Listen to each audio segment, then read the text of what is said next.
From the biggest moments. Can you believe it? To gold medal championships. Sidney Crosby, the golden goal! It's your update on Canada's game.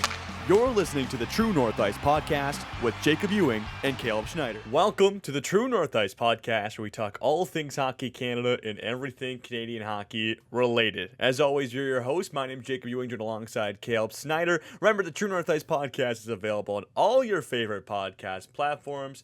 And man, do we have another banger episode for you guys here today. The PWHL playoffs are confirmed. We have the matchups ready and prepped, and we have a full breakdown on them today, as well as some young studs are named to the Men's World Championship roster. A full breakdown on the names that are confirmed going there, and as well as always, the NHL playoffs on today's episode. But before we get started, Caleb, long day potentially at work for yourself. How you doing, my man?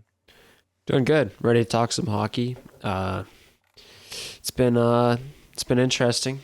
NHL playoffs has basically really been the only thing on. There's been a little bit of CHL, but it's been tough. There's only been one or two hockey games per night now, so you know the season's dying down when there's nothing going on. So, but I'm doing all right. How about you? I'm good. I'm doing really good. You know, vibes are high, so just chilling. Getting ready for watch the games tonight. I'm gonna go watch over with my dad. Gonna be fun times. But yeah, you're right. The last 4 games straight was it Sunday? Where last time we had 8 hours of hockey straight, if not more. Now the matchups are really gonna get slimmed down. So that kind of sucks, but it is what it is. Still, honestly, I'd rather this over a full slate of regular season hockey all day. Is that crazy to say? Just because of the playoffs? I'd rather 4 playoff games over 12 but I'm not regular talking season 4. games. I'm talking what about 2, the 7 and the 9:30 time slot over a full day of regular season games? Well, it's easier to follow. Yeah. I also just it's easier to analyze. It's all right. I feel I get more checked out, watching games all day. It's nice to, get your stuff done during the day and then, really lock in on 2 games at 7 and 9:30. That means something too in the playoffs. Not that the regular season doesn't, but hey, it's fun.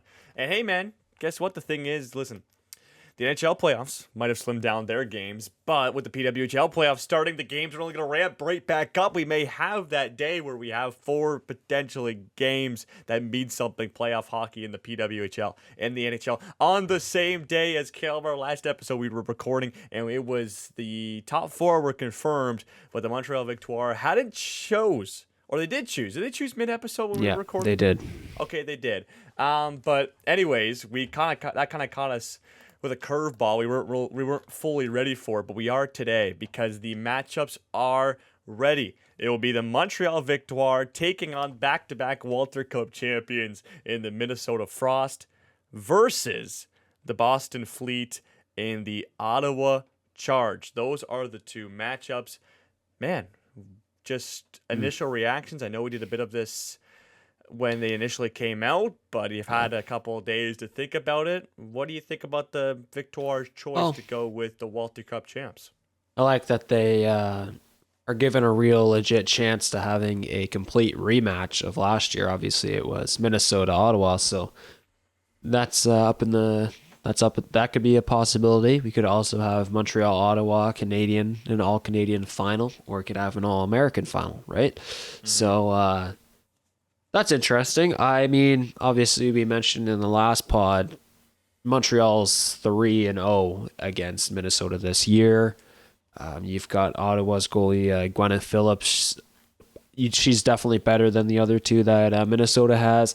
So there's a lot to it, and I wonder even if the travel. You think about travel as well. They're traveling further in this series compared to traveling just to Ottawa. I wonder less travel, and if it's a 5-game series, you'll have home, but you're not traveling that far. It's not as much of an advantage. Whereas if you're traveling home for Game 5 from Minnesota, you will have just a little bit of a competitive edge just because you are at home after a long travel, right? So, I mean, there's a lot to it, But I think really the big thing that sticks out is that they're 3-0 against Minnesota. So 4-0. 4-0. Even better. 4-0. Okay. 4-0. Yeah, they and you know what? 2 of those games came in March, literally just this past month, and it was 4-0 and 3-0 shutouts for André Desbiens. Literally 0 goals, and 38 shots. I mean, only 38 shots honor in those 2 games, but still shut the door. So definitely recently, despite winning all 4 games, but recently dominated this Frost team. But man. So I think we're just kind of talking about this match. I want to just go right into it. This Sure. Frost, Montreal. All right, cool. Man, we'll start with the offense. And of course, from Montreal, you got Marie-Philippe Poulin, greatest player on the planet, taking on honestly like a 5-headed horse offense in the Minnesota Frost. This is their bread and butter. This is what they do. They have Abby Rock led the team with 22 points this year for the Montreal Victoire. The Minnesota Frost have 5 players who have more than 22 points. Yeah. That's pretty crazy. Yeah, it is crazy. Mind you, a Marie-Philippe Poulin who missed, I believe, 11 games this season, so at least 1/3 of the season. Yeah. You think if she plays 11 games, she easily gets over that threshold. But still, that's the biggest thing that sticks out to me in the matchup of the players, not including the goaltenders, is just the offensive disparity between these two. Yeah, teams. no, for sure. I mean, Montreal's got the better goalie, though. We'll see how well they fare with having the better goalie. You look at like even power play numbers here. Minnesota is first. Montreal is not far behind. Well, a little far behind, but they're second. 4 goal difference, 4% basically difference. But then you look at the PK as well. Minnesota is like, they're dead last in the PWHL, where Montreal is just squeaks out first place. So you have the best penalty kill versus the worst penalty kill. So I do like that for Montreal as well. It's like Minnesota's going to have some decent power plays. They're probably going to score a couple goals. But you're going to have the looks as well against a team that their PK hasn't been as good. So, yeah, a lot of offense, but the goalie is the biggest factor, I think, and it's the biggest discrepancy between the teams compared to the offense, in my opinion. Is that crazy to say? No, not at all. I mean, André Desbiens has had an MVP caliber season, of course.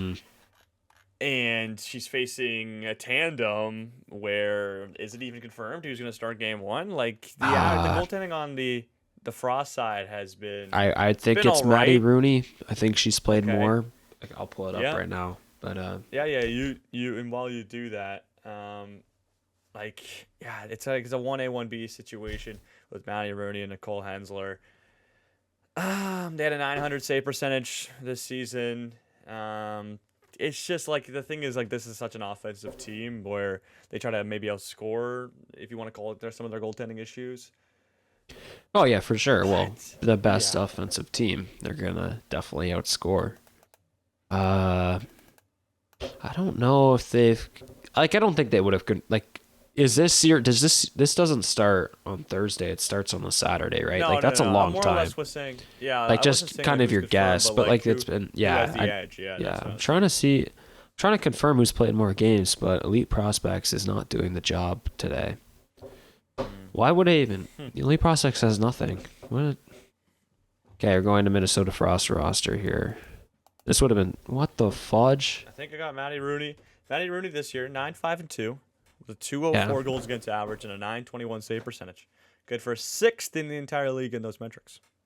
So, I think she was did she play games last year? I'm pretty sure she did. She only played Frost on their run. She played 16 compared to Hensley's 13. So, okay. I mean, down the stretch, I guess they haven't had much to play for because they've been pretty much locked in that 3 spot. Yeah. The last game of the season, they played their 3rd. So, okay, that doesn't help. Where? Let's go to recent. They had Nicole Hensley in the 2nd last game. So my guess is that they had, Maddie Rooney for the 3rd last. I'm going Maddie Rooney. I'm pretty sure that's what it'll be. She's got the better numbers as well. So she's also won to World Cup championships with Yeah. this team. She played 5 games in both, in the first and second. Yeah, it'll be her. She was. World Cup It'll be her. runs. It'll be her. I'm pretty sure that's what it's gonna look up to. And dude, her numbers are so good in the playoffs. I'll bring this up, but last year on the run, she had a 175 GAA and a 932. And the year before that was even better with a 112 and a 948. Like these numbers, and like those are significantly better than the regular season numbers. Not that they were bad. Also, she's having a career year. Looks like in between the pipes. But her numbers in the playoffs always seem to, have a notch up from where they normally are. Which she went 5-0 last year in the playoffs too. So that's impressive. Listen, she's no Anne Renee Desbiens. Don't get me wrong, because nobody in this world is Anne Renee Desbiens unless her name's Erin Frankel. Frankly, this season at least. But it's a goalie that's proven she can hold her own in the playoffs. Mind you, a different looking decor than it was last year for the Minnesota Frost. So maybe that's another issue that proposes itself here. How does she do with maybe a bit weaker defenders in front of her?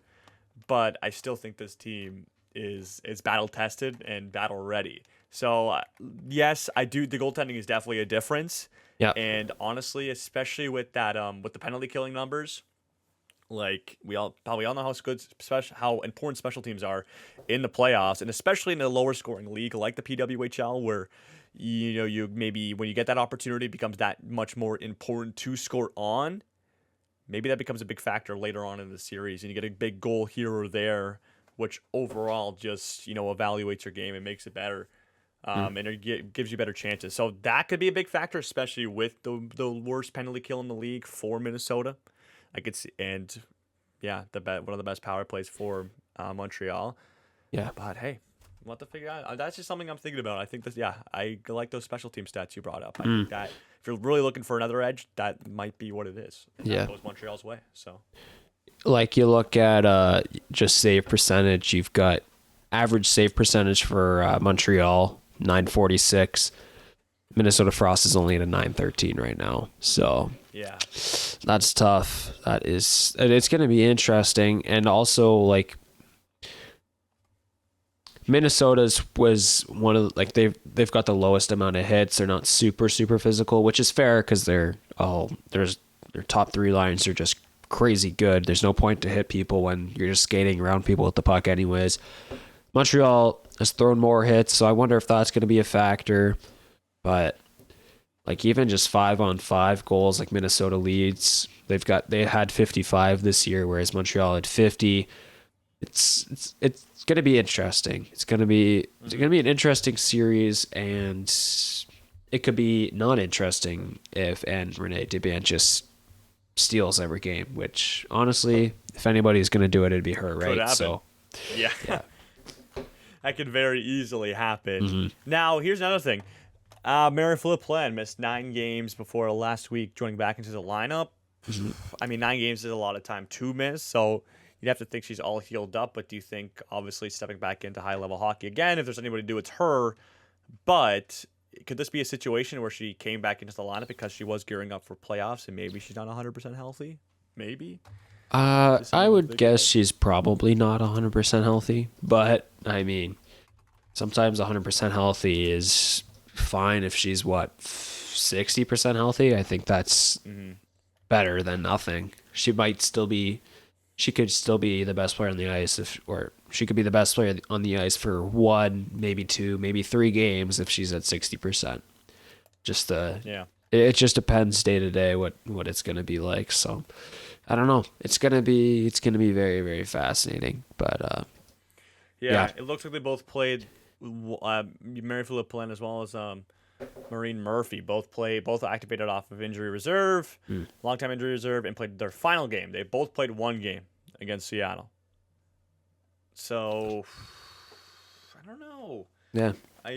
She'll be fine, obviously, but this is another factor into the series, especially when talk about the scoring depth. Yeah. And Marie-Philippe Poulin is their ace in their back pocket, obviously. So she's got to be on her best game if this team's going to want to score some big goals. For sure. Especially You if they want to win the Walter Cup. Yeah. Also, another interesting thing here: 5-on-5 goals against. Montreal's only given up 31, where Minnesota's given up 48. So that's a big discrepancy as well. Ooh, absolutely. That's 31. That's literally almost just barely over a goal a game, 5-on-5. That's pretty insane. So I don't know, just like overall stats like that, like the biggest stat that's gonna, or the biggest differentiate. What the fudge am I talking about? A different thing is the goaltending and just goals against, basically. I mean, both teams can score. It depends on how well Poulin will be, but you also just look at lines as well. Like, Minnesota's just deeper on the forward core for sure. But you've got a great first line for Montreal. So it's going to be very interesting.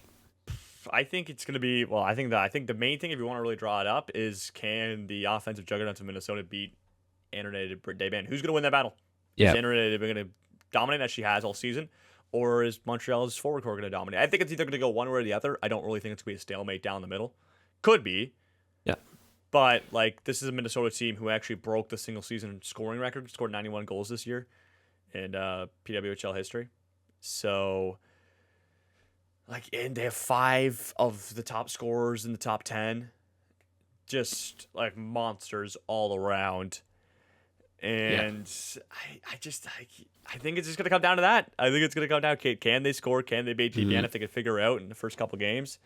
Will Desban score, like, steal a game? I think absolutely. Yeah, I think absolutely. The question is, can she steal 3? A stolen game. The question is, can she steal 3? Like, I don't think Montreal's not that bad. Obviously, they finished first in the entire league. Like, they don't need their goalie. Well, of course, you need your goalie. We just mentioned that she stole 2 in the regular season. Well, she shut them out twice. Yeah, but there's 19 shots per game in those 2 games. Like, that's not a significant, crazy amount of shots. You know, she didn't have to, like, stand on her head either. They also offense also scored 4 and 3 goals, right? Yeah. So, fair. Like, if you get the average save percentage. Also, Minnesota scored the most goals this year too. So. Yeah, it's true. Yeah, no. But I think it's just going to come down. Yeah, that's what it's going to chalk up to. Can she steal? I think she can steal a game. I think Montreal's offense probably will win them a game or 2, and then that's 3. So. Yeah. Okay. There you go. 1, 2, 3, bingo, bango, bongo. Like, Britta Curl and Abby Hustler are on the third line for this Minnesota Frost team. That's pretty insane. Where Montreal just doesn't have the same thing. They've got a decent, like, the D-cores actually pair up very well. Like, I think they're pretty close. Like Mae Batherson, Kendall Cooper, Lee Steckline, Sydney Morin. That's Minnesota's top 4, where Montreal has got Maggie Flaherty, Katie Tabin, Nicole Gosling, and Amanda Boulier. And Erin Ambrose is on the 3rd pairing. So either way, like, it's pretty darn close. Pretty darn close, in my opinion, for the D-core. So I don't know. It's going to be a very, very interesting series. Dare I say, probably more entertaining than the Boston Ottawa one, in my opinion. So I don't know. It's gonna be a fun series, just the way these rosters are built and the way each team plays, and can the crazy offense beat the crazy goalie? So, and you know what, Caleb? Funny thing is, when we did our projection of all the awards for the PWHL and the NHL, my Walter Cup champ was the Minnesota Frost, and yours was the Montreal Victoire. So, there we go. You know, maybe it comes down to this series, man. Yeah, I mean, gosh. It is going to come down to this series. Yeah, I mean, yeah, true, but, like, you also got to win the Walter Cup. Oh, sure, okay. I mean, okay, I understand. Okay, let's move on to Ottawa-Boston. Obviously, Boston was the one who finished 2nd place, so they get home ice. And basically, Montreal chooses Minnesota, so they play the Ottawa Charge. Now, we talked about the goalies already. This is actually very interesting because you have Team USA's starter versus Team USA's backup. And Gwyneth Phillips was the one who allowed Ottawa to go on a run last year and win that first round. And did they push it to 4 or was it 5 last year? It was 5 in the first round, 4 in the second. Okay. Yes. But still, she was a big factor of those 4 wins. So she was the story. Wasn't she the playoff? Wasn't she the player of the playoffs? MVP. Yeah. She won MVP, yeah. So on a losing team. Yeah. On a losing team. You know who else Connor does that? McDavid. Connor McDavid. What a bust. There you go. I guess, there we go. Boston in 3. What a bust. Okay. No. This is going to be the goalies are going to be obviously the big story. I don't expect much high goal scoring from either team. Like, Ottawa's going to have to play very reserve against this Boston Fleet team. Quickly as I pull up goals for Ottawa. Ottawa only gave up 69 goals, where Boston gave up 71, so pretty darn close. Oh, no, sorry. Boston scored 71. Ottawa scored 69. Boston goals against is 43 compared to Ottawa's. Oh, I did not see this coming. 72. So, I mean, it makes sense. They didn't win nearly as many games, but I wouldn't have thought Ottawa would be that low. Yeah, man. Ottawa Charge. The only team in the playoffs with a negative goal differential. Yeah. Man. That's tough. And you know what? Here's another stat for you, Caleb. Ottawa was second last this year to the Vancouver Golden Knights for the worst expected goals against. They had an expected goals against of 98.2. 98.2. Gwyneth Phillips stood on her head for this team. Gave them a chance in every single game. So they actually gave up 73 goals, but 98 was their expected. What is that? Quick maths. Out of 20, that's freaking 25. Yeah. 25 goals saved above expected for Gwyneth Phillips. That's a goal per game practically. A goal per game you are saving that should go in on an average goaltender. Yeah, blows no my kidding. mind, man. I don't know. That blows my mind. That's insane. She has single-handedly kept this team in it. Yeah. So even 5-on-5 goals against. Boston's only given up 29, whereas Ottawa's given up 43. They don't sacrifice like the shots against. Just Ottawa gives up so much more, way more shots. They're well over 9 or a little bit over 900, where Boston is a good chunk below 800 shots against. So Boston has played, just looking at that, Boston's played much better in front of their goalie as well. So that's a big factor as well. Ottawa's going to have to pick it up, and that's kind of why I think it's going to be low scoring. I feel like they can do it. It's just they're going to have to sacrifice some of their goal scoring, right? Which is kind of the only equivalent in this series so far that we've picked out. So yeah, I don't know. It's going to be fascinating. Go ahead. Now, I'll ask you this. Do you think that Ottawa gets a bit of a bump having Carlo McLeod back behind the bench for these playoffs?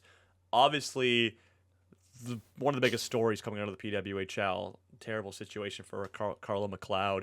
Had to leave for personal reasons during the middle of the season, but it will be back. I believe you confirmed this on the last episode. Behind the bench for the Ottawa Charge.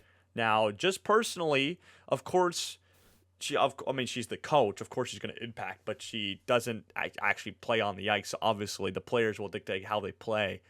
But mentally, that just gives a boost to the group. Morale-wise, I think that will give them a bit more juice in their legs. And you might not think it. You might not think it happens, but I think it always. When you see a situation like this, it always adds a little bit of a bump to any team that gets something. Like this. They have the biggest.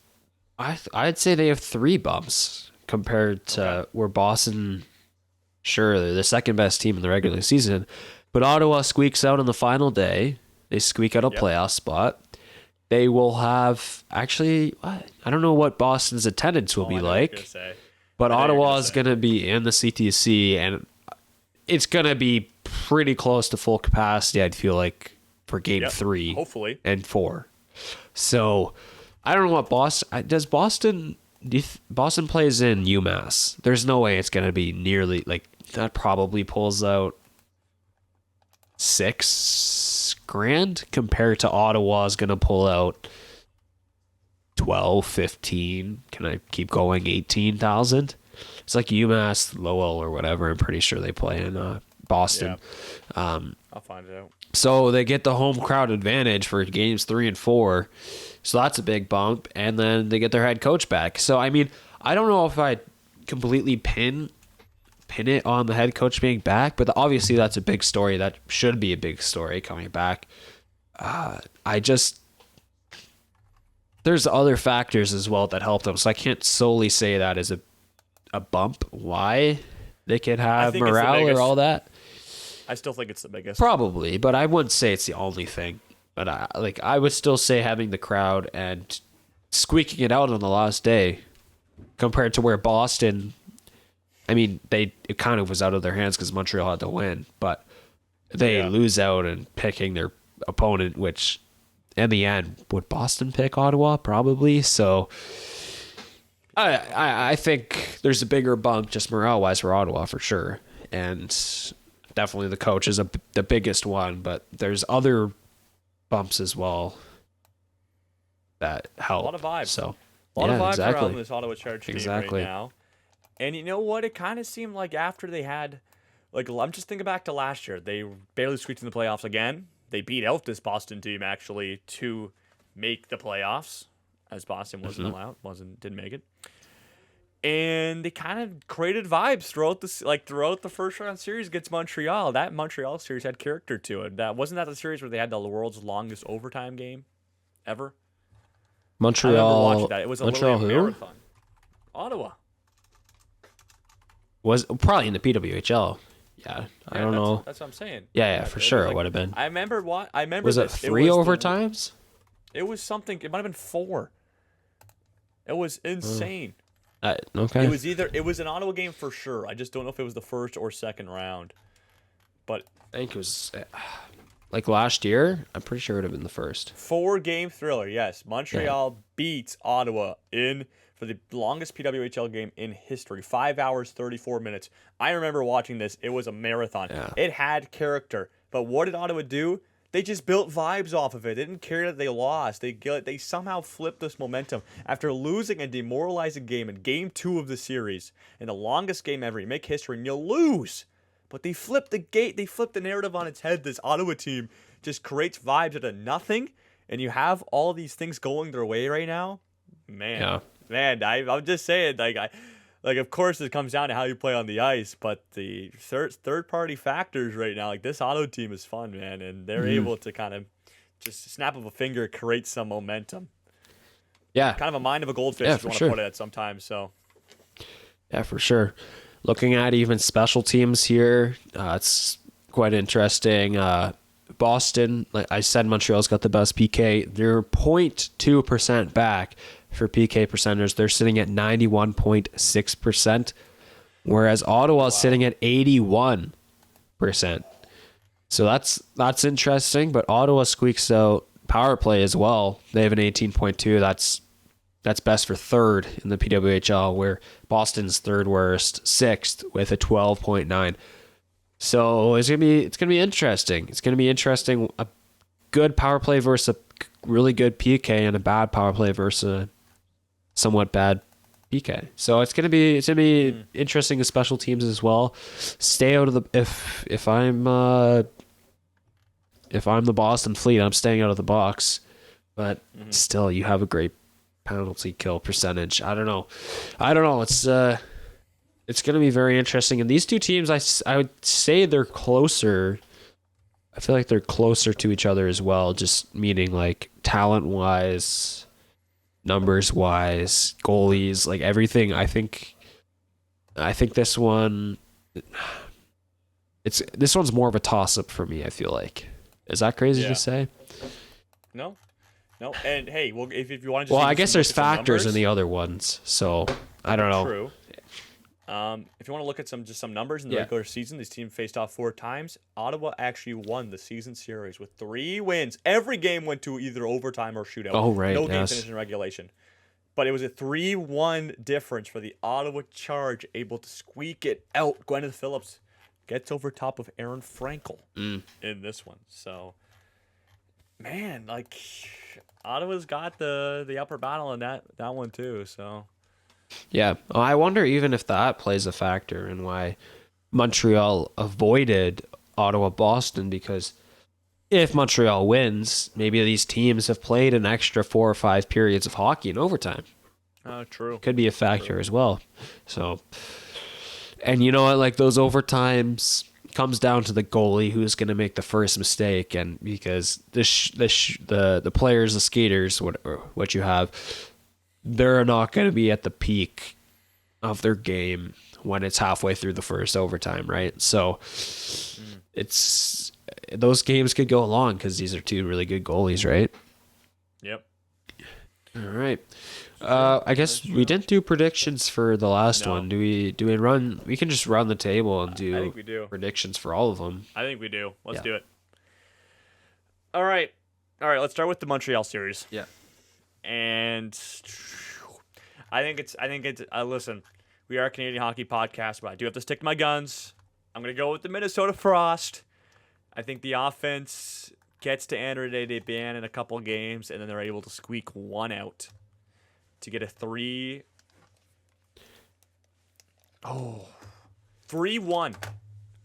series victory over the Montreal Victory. Wow. I don't want to go 5. I really wanted to go 5, but I also think I don't want to go, similar for both series. Maybe a spoiler for the other series, but I'm going to go 3-1 for the Minnesota Frost over the Montreal Victoire. Okay, I'll go. I'm gonna go 3-0 Montreal. 3-0 Montreal. Okay. Yeah, I think they're gonna. I think you're gonna squeak it. Squeak it out. I think they're gonna. Renee Desbiens gonna. A bit more of a squeak. She's gonna stand on her head, but I don't think the goal differential might be just +3 at the end. Like it could be all 1-goal games, a couple OTs, but it's gonna be the story's gonna be Renee Desbiens in this one, in my opinion. Okay. So. All right. And it tees up for the next series as well. For me, like you said, for yours. But yeah, storylines wise, I want Montreal to win as well. So go on Montreal in 3. I think the goaltending is the thing, but Minnesota's won back-to-back, right? So yeah, it's very tough. It's very tough. All right, let's do Ottawa, Boston. What you got? Well. Oh no, it's Sometimes I like to make picks with my heart and not my head. yeah. This one's going with the i.e. heart. Senators, and they got swept. So We're going the Ottawa Charge in 5 games here. 3-2 thriller, but the Charge move on. Because I got also another thing, like I was thinking in my head, like initially I was going to go Boston versus Minnesota. But I can't have 2 American teams on a Canadian hockey podcast. I got to take one, and I couldn't take the other one because I picked one of the teams to literally win the Walter Cup. So it's got to be the Ottawa Charge, and you know what? Got to stick to my guns. Rematch. What I've said in the past. Yeah, rematch of the Walter Cup Finals, and hey, I think this is going to be a closer. I think this is going to be potentially a closer series than the other one. Maybe. They're both going to be pretty close. But I'm going. yeah, it's got to be closer. Games. Yeah, Ottawa in 5. Yes. Okay. I'm going to go, even look at depth, like Emily Clark and Brianne Jenner are split up. It's making it tough, but for my storyline, Canadian matchup, Caleb. For my storyline, I'm going to go Boston Fleet here. We're going to have a rematch of the 2026 Winter Olympics gold medal game. Frankel versus Desbiens. Poulin versus, take your pick, who is on that American team here. Megan Keller. There you go. Sure. There's a lot of storylines there. Obviously, the goaltending is the biggest one, but I'm gonna go with the best 2 goalies here, and I'm gonna give Ottawa a little bit of a shoulder here. I'll say Boston 4 for this one. So we go completely opposite. You take Boston, or you take Ottawa, I take Boston. You take Minnesota, I take Montreal. But man, okay. So let's just give a prediction for the next series then. The winner, I guess. Oh, you want to do the final right now? Sure. Why not? Okay. I don't know how much time we'll have later later down in our calendar for a full-on prediction. We'll definitely talk about it. I feel like we'll have to. I guess. To say, this is a big thing. You got to do that. But then you'll just give a new prediction when that legit series is out, when it's Montreal, Boston. All right, cool. All right, run it. I mean, we've already picked our teams. I'm not changing my. So how many? And how many? It's gonna be Minnesota, and it's gonna be exact replica of last year. It's gonna be in 4. It's gonna be Minnesota in 4. Wow. Yeah, I just think I don't know. I like this Minnesota team. Looking back on our predictions, and I did a decent amount of research. I'm gonna stick to it. I think it's just you got to get past Montreal. Oh, that's all it is. I think if they get past Montreal, they're winning the finals. So, am I worried about that Montreal matchup? Absolutely. But I have reasons for both of them. One of them because I picked early, and the other one because I'm not going against Ottawa. So it's hard overhead picks, but I'm sticking with it, man. So I'll go Minnesota in 4 over the Ottawa Charge. I'll go. I have to stick with my pick as well. I'm gonna go Montreal, triple overtime, game 5, Montreal in 5. Wow. Okay, now question. Mm-hmm. So obviously Frankel gets the gold medal, but André Desbiens gets the Walter Cup championship. Who wins overall? Ooh. This is tough because Frankel won 2 in the Olympics, whereas Desbiens would win 3 of 5 in the Walter Cup final.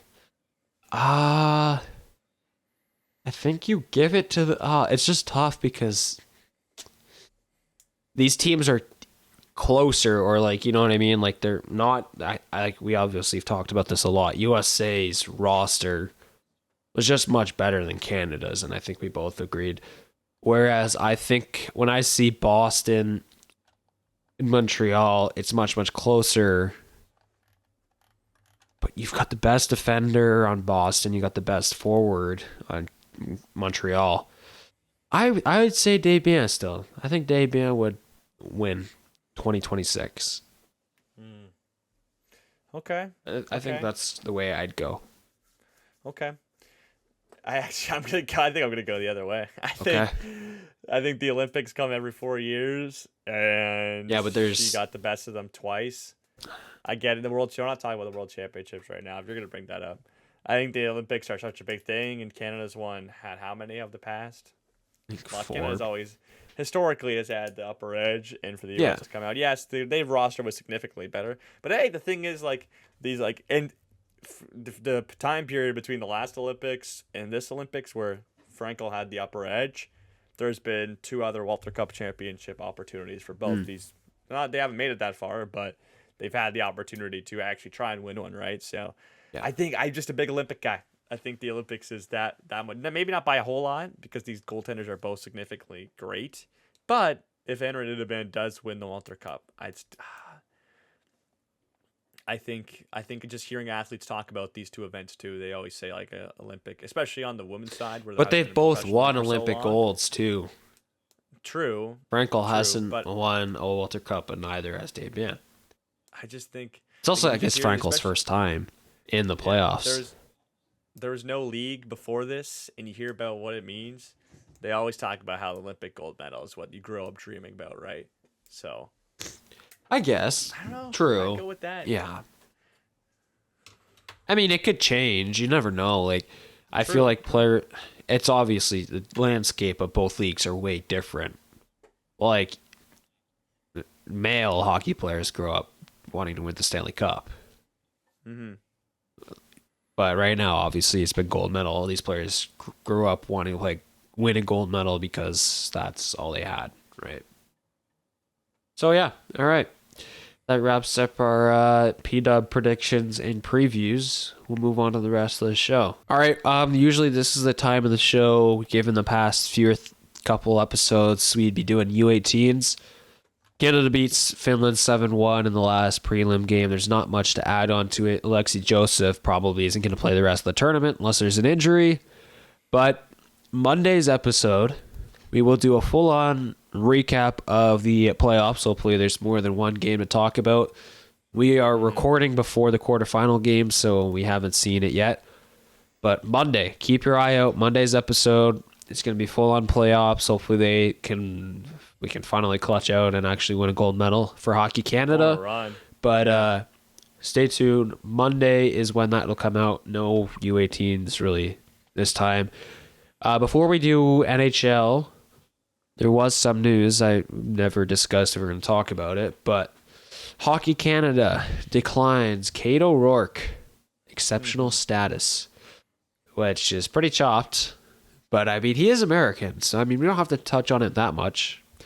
But CHL loses out, or OHL loses out a big time player. Yeah, Terrible, man. It's stupid. This kid's going. Like, where do you think he's going to USHL, or do you think? No, he's going to the national team, US. Yeah, which is USHL. Yeah, sure, I guess. Yeah. But like, what are we doing here? This guy committed 4 years ago. His family, when he was 11 years old, to go to the GTA and play in the GTHL. He's committed to playing Canadian hockey. And like, I get it. Exceptional status is a prestigious thing. And if they honestly don't think he has the skill or the frame to do it, I don't think it's that though. But I don't think it is either, because I do think he has those tangibles to play in the OHL. Yeah. But obviously it's something, and it's probably the fact he's an American. And with this whole NCAA rule change, we've talked about it in prior podcasts, I think this is just a blow for the CHL. Yeah, they messed this up. Talent's hard to come by nowadays, and you're just going to let this one walk away for free. And a guy who could potentially be a top 10 pick in the NHL in a couple of years, and you're not going to let him play. I don't know. It's messed up. Man. They're so dumb, dude. Well, I mean, I guess Hockey Canada actually associated with CHL, though? Like, they have to be. Like, I don't understand why. Like, he was an all-star for the GTHL, which is all first-round picks. Like, all those all-star guys are going to be first-round picks. He's just a year younger. You go first overall. Exactly. Going first overall also means you get an extra kind of year with him. It was Hockey Canada. Yeah. Well, yeah, I know. I know it was Hockey Canada. I just wonder, are they associated with the CHL, or is this just, like, I don't know. Like, why would they try and hurt the CHL? It's so weird. Somebody said that I didn't actually have the time. I was at work to debunk this. But people were saying there's a way he can potentially get into the WHL. I don't know if that's legit or not, but... Well, he does come from Texas, which is the region of the WHL, if you'd want to play. But I think he wanted to go to the OHL. But he was denied anyways. Yeah, so it wouldn't matter. But yeah. It's so weird, man. Well, RIP the Gents. Now they're gonna. Yeah, I was about to say, tough call. Tough call. I mean, like, it's just so insane. It's just so insane. I don't understand what's. It's just so stupid. Why are you trying to hurt the OHL? What's the worst thing that could happen? I guess he gets hurt, but like, I don't know. It's so weird, and we'll see what he does. Like, I'm pretty sure he's maybe just he sticks it out. Yeah, well, that's what people. Too good. Yeah, why would he try and run it back again? Like, there's no point. He's not gonna grow that much, right? Like, I don't know if he could play in the national team development program yet either. I don't know. I think he's too young. Like, the USHL is also the same age group as the CHL. Well, didn't Jack Hughes play a year early? Maybe. I'm pretty sure Jack Hughes was the same situation. I'm pretty sure Jack Hughes applied. He did the exact same thing. He was in Toronto. Pretty sure he got denied. I could be wrong, but I'm pretty sure that's what Jack Hughes did. Look how that turned out. One of the best players in the league. Denied. Yeah, he was denied exceptional status. Later joining the USN TDP. Yeah. So I'm guessing that's probably what he have to do. I mean, if he doesn't make that, like, if he doesn't get on that team, sure, it's probably USHL, some other team, Green Bay Gamblers. But I don't know, or I guess the BCHL. But I don't really see that's kind of way too much. That's too much for him, I think. Just the the location of that. So screw it, bro. Overseas. Send him overseas. Let him that's a play possibility too. professional Like hockey.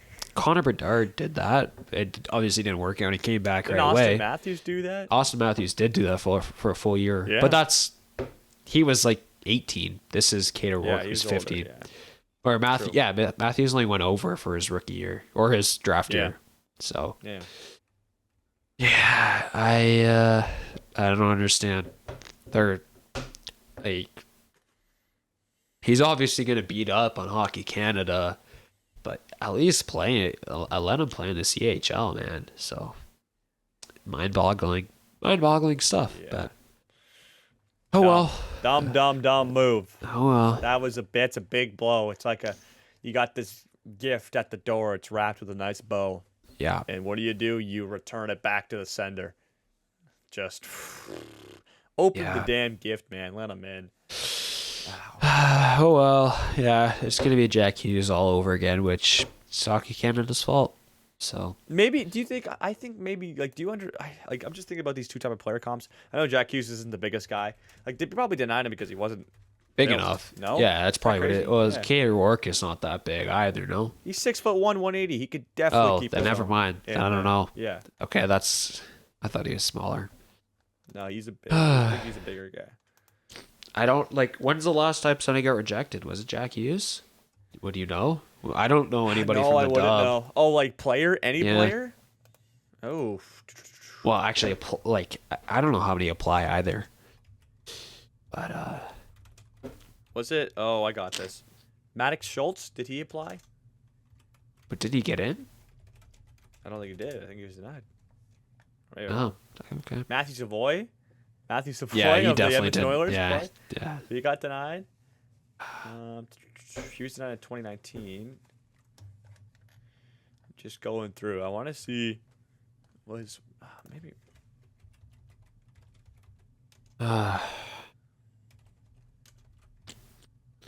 It's so stupid, man. I don't get it whatsoever. Why? Why would they do that?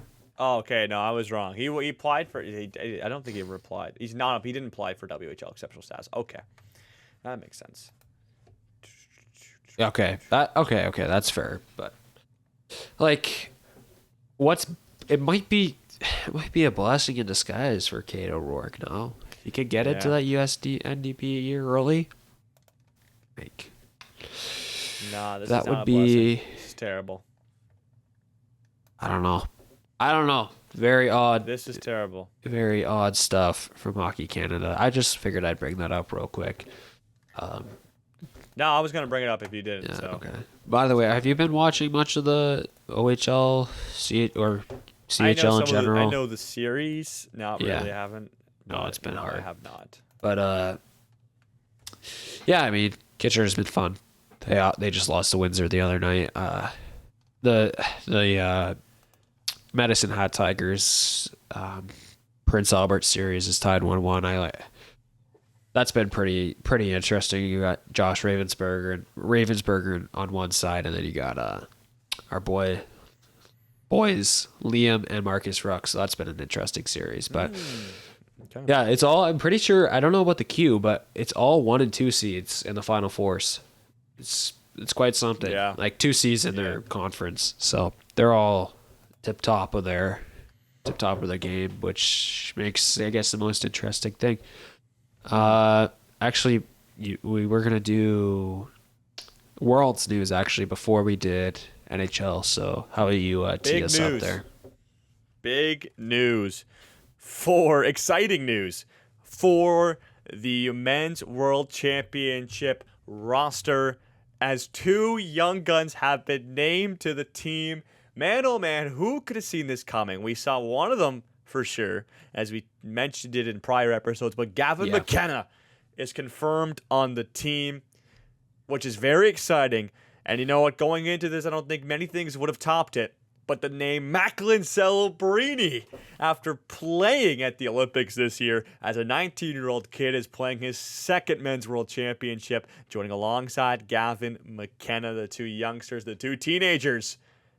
aren't going to be on the team this year. Man, oh man, this is going to be fun, Caleb. I know we talked about how this year, we expected to be a little less experience, a little less, talent going, but the roster's teeing up to be pretty damn good. I won't lie. We have some pretty good NHLers going, man.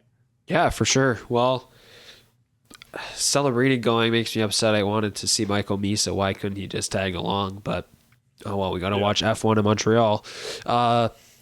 Obviously, we talked about Kade McKenna about a month ago, it felt like. Like, it was a while ago when we talked about that. But it's official now. I don't know how it came out. I don't think it's actually official, but more reputable sources are now talking about it or reporting on it. So, sure. But Michael Celebrini going is very, very interesting, man. I don't get it.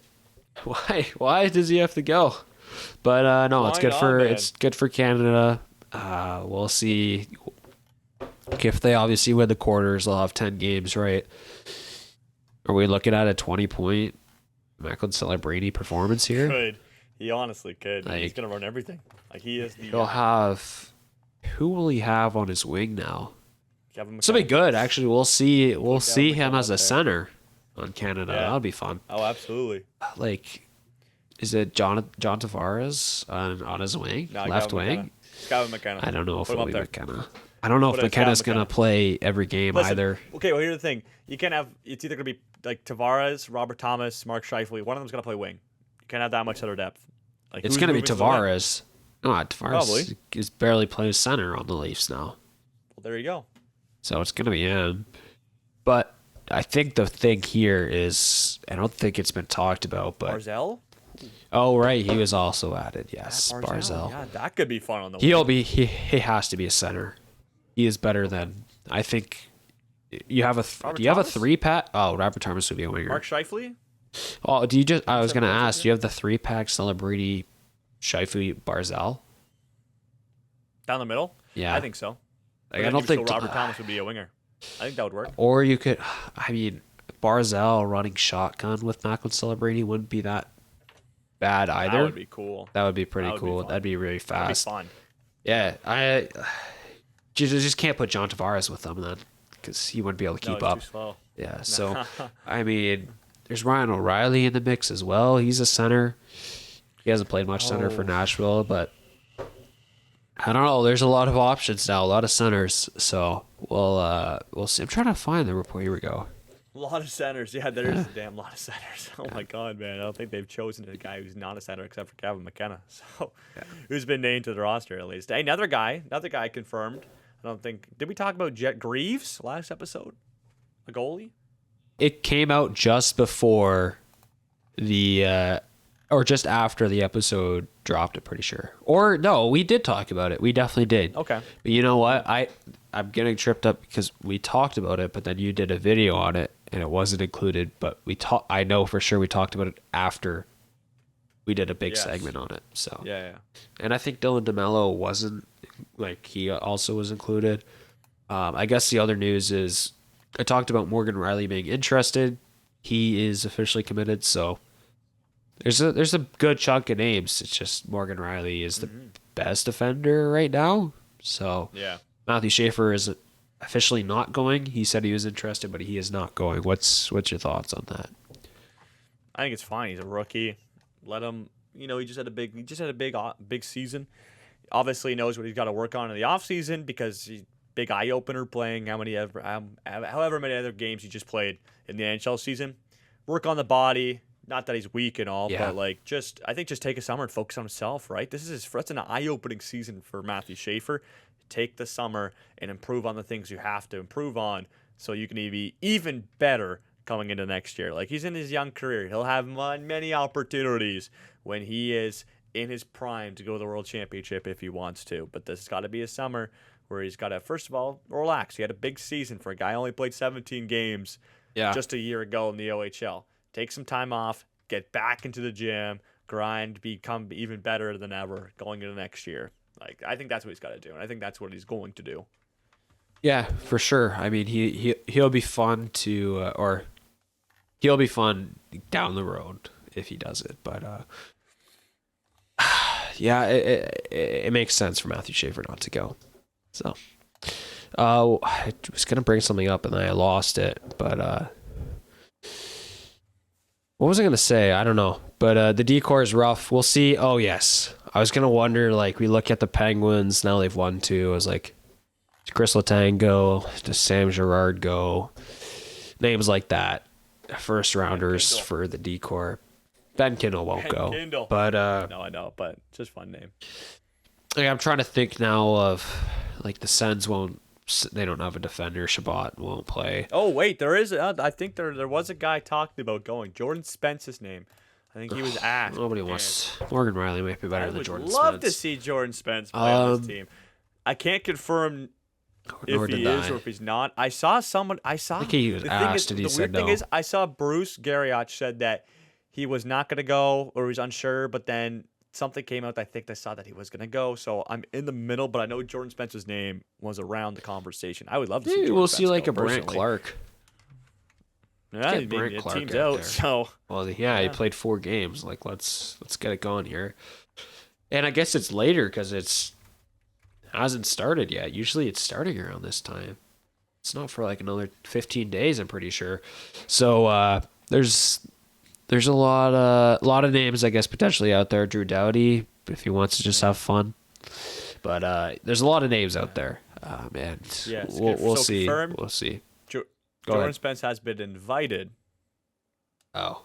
But when asked about it, he said that he has not made a decision whether he will go or he won't go. He finished back half the season. He was averaging 25 minutes. You really want him to play more? Yeah. I don't know. Play more, man. As a fan, I don't think. Well, I guess the question is, does he want to play more? So true. Yeah, it's fascinating stuff. But we'll see. There's gonna be a lot more names, but it's kind of weird that we've not gotten many names, like at all. I know. So maybe Kade O'Rourke will go for USA. Yeah, maybe. Be a real punch in the face out Yeah. in Canada. Could you imagine if he scores? God. Yeah, we've only had one goalie announced as well. Maybe Marc-Andre Fleury, James Reimer. Let's see if they get a kick at the can. Reimer. That'd be fun. He's got to play for a contract. I could actually see James Reimer playing. Is that crazy? He's got to play for a contract, no? I could absolutely see him. He needs a going. He went to contract. Spangler Cup. Like, obviously, Exactly. he's willing to play for Canada. So Spangler Cup's a little different, but no, true. But like, hey, man, if he's willing to play, he didn't play a single game in the playoffs. Played maybe 11 games for the set. Yeah. So send him. Screw it, man. exactly. It's his another decision. guy- He doesn't need to be sent. Yeah. I think if he said he was interested, do you not think they'd give him a spot? Or do you think they'd wait for 2 more goalies first? Like, I don't know if they would. Like, who do they want, man? Who are they Exactly. waiting on? Like, who's the best Canadian goaltender? Jordan Binnington. Carter Hart. I guess that would not be never in a million They years. were but- not inviting Carter Hart. No, never. Like, never? Okay. He never would be invited. Like, don't even bother. He's a higher chance of playing for USA than Canada. Yeah, probably. So I don't know. There's a lot out there. Maybe Boston. Like, no, they don't have a defender that's Canadian really that is decent. So, oh well. No. Let's move on to a little bit of NHL to wrap her up. We've done Sens. There actually hasn't been much that's happened. Obviously, Montreal No. It's only lost been to like 2 days. Tampa. Yeah, it's been We've this is not Quick been turnaround. not been a big quick turnaround. Not a big gap this time. 2 games. Did we talk about the Oilers on the brink, or was that after? No, it was we right didn't. after.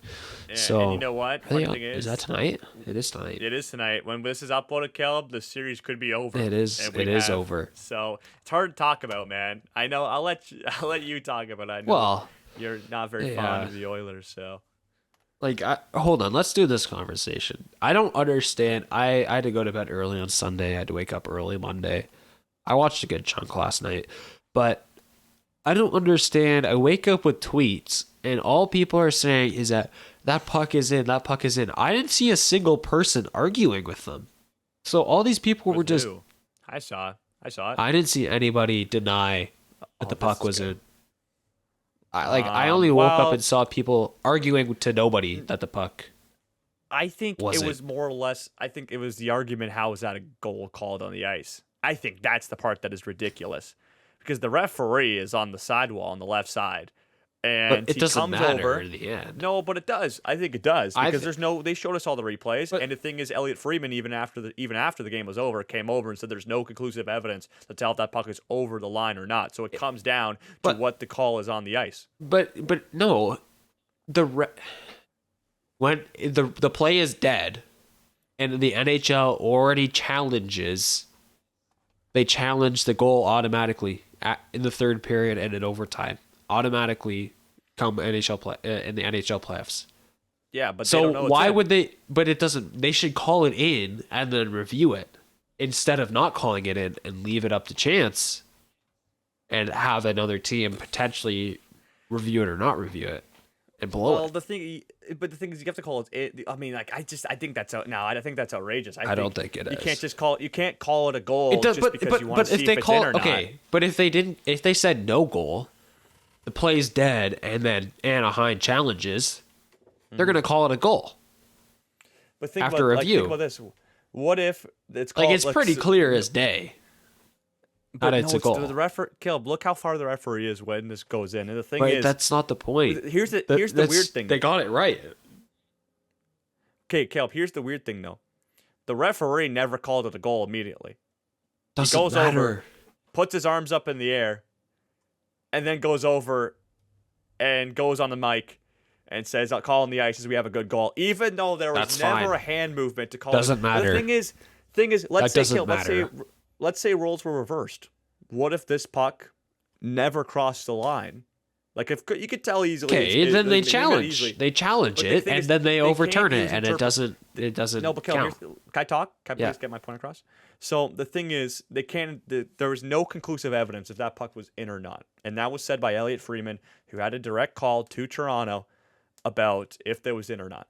Okay, and it came basically that just comes down to the initial call on the ice. If this is called no goal, and whatever, then it's no goal. But the thing is, it's you could tell the puck is obviously across the line, right? So the call is right. Conclusive. But what if? But I don't think it's. Not I think the wording is just incorrect. You can't. The thing is, you can't interpret in the NHL if that's in or not. You have to use conclusive evidence. The ref also and it is conclusive. It wasn't conclusive, Caleb. There was nothing to tell a view of a full vision of that puck across the line. You can't interpret. You can't use interpretation. You just can't. Right. So the red line magically is just fatter right underneath the pad. It was close. Like it's not like it was easily in. It was close. Don't get me wrong. But first, the referee on the sidewall had no view if that puck was initially in or not. And but the thing is, it comes down to what the call is on the ice. No, it doesn't. No goal. I think if in it's my no opinion, goal, there's no way it's pretty clear. That. If it's no goal, Caleb, there's no way they overturn that. I don't think you can. I definitely think you can. Come on. By a bare eye, you can tell. You can see half the puck. You can see like 2/3. You can see 2/3, and it's not a freaking croissant. It's a donut. You can't see if it's over the line or not, Cal. They do not have the technology, a indicator in the puck that perfectly tells if it's over the line or not. I'm saying by the rule book. My conversation I'm having you is by the rule book. I said that puck was in the net, but by the rules. And my more argument is on the referee calling it an initial goal when he had no view of that puck at all. The only reason he called it a goal, he did not see that puck go in or not at all. See, look where he is initially when that puck crosses the line. The only reason he calls it a goal is because Anaheim is celebrating. That's it. But it doesn't matter. If it's close, you call it a goal and challenge it. Or look at it. He didn't see it go in. He did not see the puck go in the net. I guarantee you. He did not see the puck go in the net. Who cares? It's a close play. And he knows it's underneath the pad. And he could definitely tell that the pad is in the net. You can't call it a goal, though. You just can't call it a goal if you don't see a goal. There should be a referee planted behind the net in that sort of situation, man. Nobody is around it. There's two refs on the ice. But And you know what? if he thinks it's a goal, why didn't he go over and start doing the goal signal right away? That's what I'm saying. He puts his hands up in the air. He's not gonna have a crazy reaction time. You got to give him a second, and he didn't. It's a referee. He had 10 seconds to say it was a goal. You point at it like a referee, Kelp. This is goal. That means goal. Not this. But he isn't sure. So he isn't sure. He's not gonna call it a goal, and then it gets overturned 2 minutes later. If you're not sure, Kelp, if you're not sure, you don't say it's a goal. You have to be sure. Okay, then we just challenge it. The refs are just gonna review it. You should review it right away. You shouldn't call it a goal on the ice. You'd say goal on the ice because you didn't see it. But then in the end, they got it right anyways. He was right. It was a goal. So there's no evidence for that. I don't get it. There's no evidence. I just think it's silly. Listen, it was a goal, but I'm arguing the fact that the referee called it a goal initially on the ice. Like, I think that's ridiculous. And he did the right thing. I don't know if he did. Think about it. And he's right in the end. He looks like a genius after this game. Back in the olden days when there's no review, what are you doing? Was that a goal or no goal? Well, there's been a lot of times back in the day where the refs don't see the puck go in, i.e. 2004, and the puck is clearly in, and then they don't call it in. So, I mean, I guess it's a little bit of a bounce back. Shout out video review. It's just the referees in, I think, a terrible location in that sort of type of situation. It's a weird situation. But I think really weird. I gotta rewatch it now, but surely he knows that the puck is underneath the pad. Watch it right now. And the puck. I want you to watch it right now. Like, it doesn't matter. If it's underneath the pad, you can't call it a goal, man. But it's barely in. Okay, it's barely in.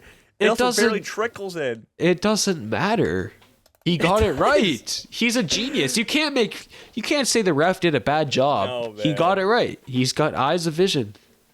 I just man, you just can't call that a goal initially. If you don't see it go in the net and you call it a goal, like, what are you doing? It's just if a referee doesn't see it, you have two refs for a reason. One of them's got to be there to call it a goal. One of them's got to see it. One of them's got to see it going.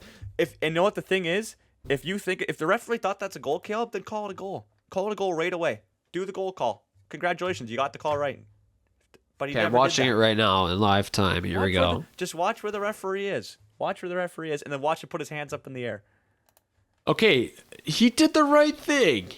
Look where he is, Caleb. He's He's not going to call it a goal from all the way over there. He should. Okay, he's going to at least look. If he's going to call it a goal, but the thing is, he didn't look.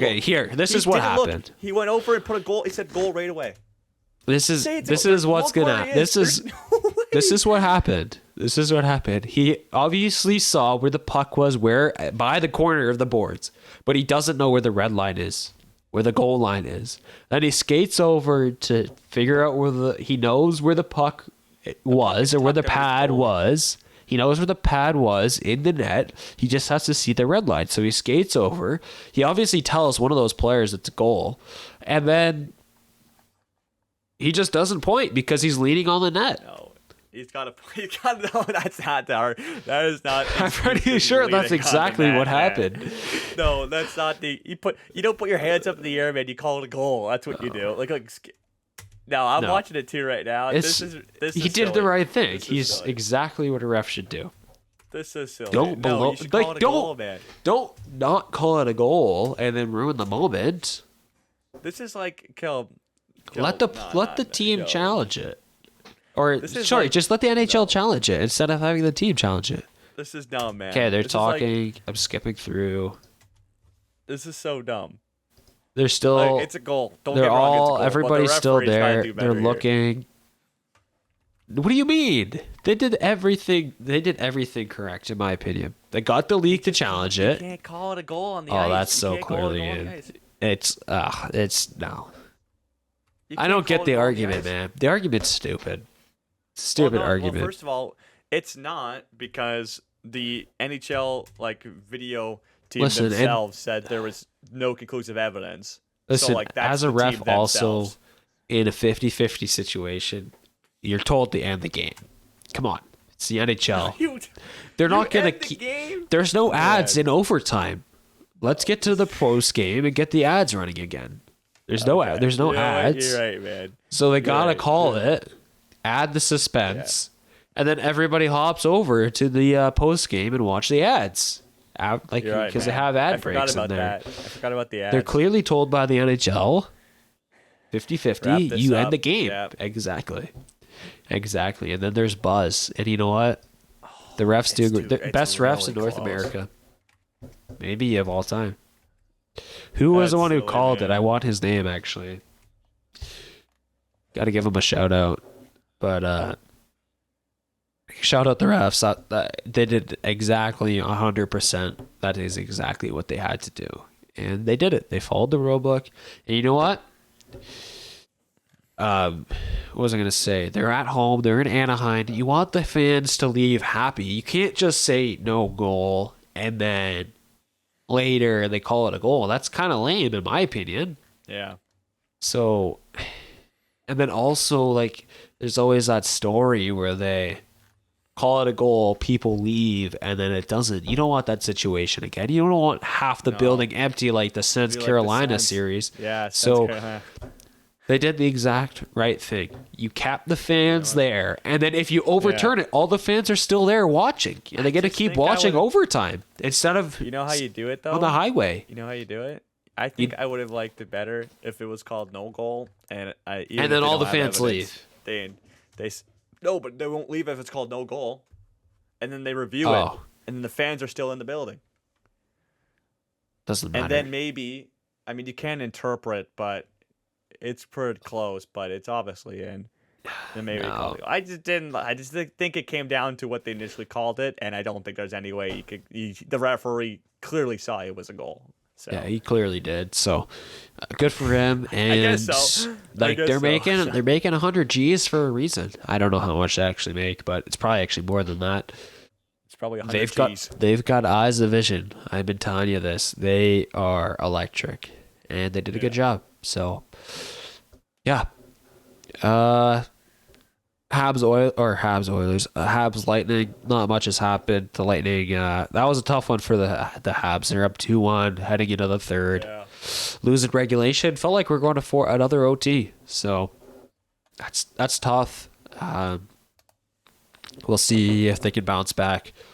It's a three game Hagel, series. monster. Yeah. He's got 7 Brendan goals. Hagel's a monster. 7 He's goals so in good. 4 games is insane. Where's it 7 points? Yeah, I he's a actually lock don't for know. 2030. He's a lock for 2030, no doubt now. You don't He's know. always been What a if brim. He's always been a brim player. He's a block now for everything. He's my favorite what if player. He's a lock. Slafkovsky takes his head off? And he dies? That's terrible. We would never talk about that on this podcast, Phil. I know. Don't know why you'd bring that up. I know. He's got 6 goals. Pardon me, 7 points. But yeah, Saskatoon. Shout out. We'll see if the Habs can bounce back. We talked about the Hudson OT winner. There's only been 1 game since we've recorded. The Oilers could be out by the time this episode comes out, which is awesome. The Vegas Utah. Vegas squeaks out an OT. That was something. They Dude, I was Utah, ready for double OT. Well, Utah was just barely hanging on though. Like Vegas was just letting it go, just ripping it, and they finally find the back of the net. But it was tough, and unfortunately,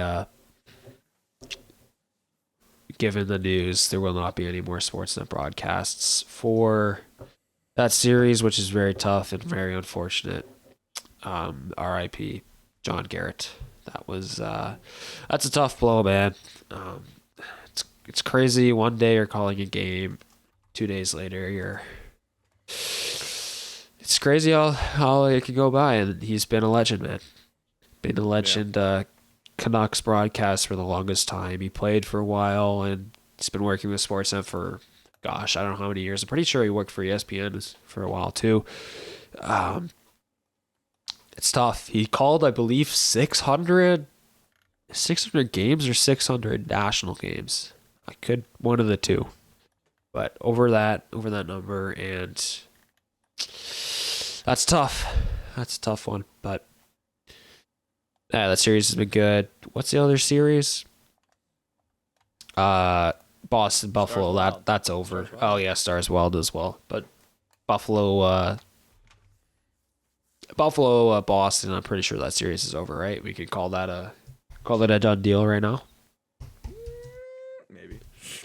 What is it? It's 3-1 tonight, 7:30 in Buffalo. Yeah. That's pretty much toast. Yeah. It lasted longer than the Sens though, so happy for them. Yeah, cheers. And then Stars Wild, obviously the one that everyone's been looking forward to since September. 2-2 tonight at 8:00. Was it Matt Boldy? Matt Boldy OT on Saturday or Sunday. Doesn't matter. He ties things up. That's good because if the Stars were to take a 3-1 lead after OT heading home for Game 5, Wild might have been just cooked by then. So there you have it. That's all I've got for today. Do you have any other things you want to talk about before we wrap up? No, it's hard to do the NHL because we're recording on Tuesday and this comes out on Thursday, right? Yeah. There's games on Thursday. The Oilers are projected to play, but they could already be out when we're talking about it. Yeah. So Stars Wild, whoever wins on Tuesday will have an edge in tonight's game. So that'll be fun. Wild at home too, so that'll be a good series. Maybe some more overtime. That'd be nice. There's been 9 overtimes this first round. Isn't that crazy? Yeah. And I believe awesome. Was it 90% of the games in this first round have been by 1 goal? Empty netters. Yeah. Yeah. Yeah, that surprised me either. I've loved it. It's been a great first round, which I feel like we say all the time. Best first round in all sports. Best sporting event of all time, I think, in my opinion. 2 weeks. Yeah. Best hockey, and people want to change the playoff format. They're stupid, man. It's 1 crazy. versus 8's not going to change much, but yes, it would. It definitely would. Stars Wild wouldn't be playing. Habs Lightning wouldn't be playing. Those are the 2 best series right now. You still get Sens Carolina, I guess, right? But no, you get Boston Buffalo. I'm pretty sure Pittsburgh and Philadelphia finished with less points in the Sens. Yeah. Oh, yeah. So you're not going to have Pittsburgh, Philadelphia. That's been a great series. I forgot to mention that. Of the 7 and the 8 seed. Yeah, that's been a great series. What are you talking? And you want to eliminate all this? Yeah, Utah, Vegas wouldn't be playing each other. That's been an unbelievable series. We'll get these series in the second round potentially. They just win around, man. Win around. But it's not. But you can have 8 great series, or do you want 4 great series? Four great series or 8? Hurricanes, Philly. That's a horrible series. It'd be Buffalo, Pittsburgh. Horrible series. Tampa Bay, Ottawa. Horrible series. Oh, Canadiens, Bruins. Oh, so you got 1 out of 4. 1 out of 4. Whereas you had 3 out of 4 in the first round this year in the Eastern Conference. So wait, did you say Hurricanes, Philly's terrible? Yes, it would be done in 4 days or 8 days. And we have that in the second round. We have that in the second round this year potentially. Yes, but we have in the second round that have terrible. That's crazy. Well, there's less hockey. There's less hockey to watch. I'd rather watch quality series when there's less hockey to watch. We have 8 great series. If it's 8 to 1 or 1 to 8, you're only gonna have a guaranteed 4 great series in the second round. Like that's lame. Let's get the great series going all at once. It's way better. Nah. For sure. The best team the team that wins the Stanley Cup isn't going to be affected by 1 versus 8 either. It's not a competitive advantage. So, I mean, it might be. I don't think so. Look, the top 2, the 1 seeds of both Eastern conferences have been done for 4 days now, or whatever. That's true. They swept, and they're going to have a competitive advantage. So, I don't know, man. It's crazy that people want to change it. What about Dallas? They're second in. Well, they should have came first. That's their fault. What about they have to play the Minnesota Wild? It's a great series. They should be playing the Utah or Anaheim, whoever finished more regulation wins. And that would but they're playing Minnesota. Yeah, well, Minnesota's like 7th in the league. Like that's not a crazy. Like that's a pretty 7th in the league. Yeah, compared to Dallas being like 2 or 3. It's like you should play 15, not 7. No. That's stupid. It doesn't matter. You could use words all you want, man, but it's not dumb. It's mathematics. It's not. It doesn't. You don't get it like The competitive advantage goes out to the first team in the West and the first team in the East. That's what it is. What? Man. It's just math, bro. Like It's not. It works out better. It doesn't matter. We're watching it with our eyes, not with our calculators. Also, I think it'd make the regular season better. You know, Oh, it wouldn't. Like, I think it would absolutely. No. Like, No. yeah, I absolutely think it would. We had runs all the way down to the last game. And you still would have that. I don't know. Don't worry. But some teams aren't going to care who they play, like Dallas and Minnesota. No, but like, I don't know. Like, some deep conferences would still have, chances Whatever. to make it in.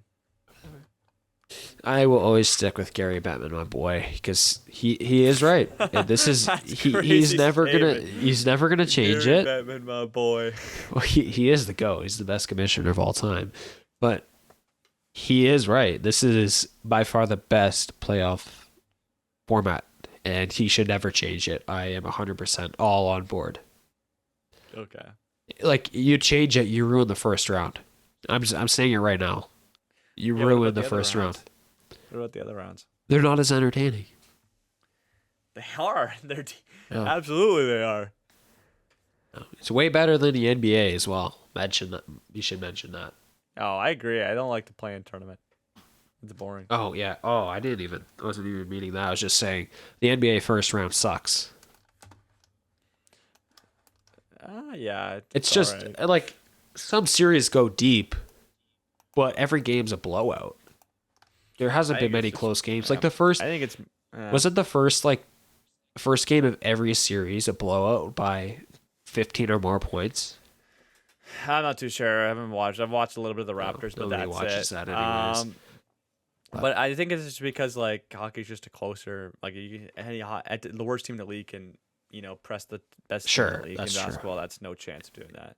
But then that's why you don't have 1 versus 8.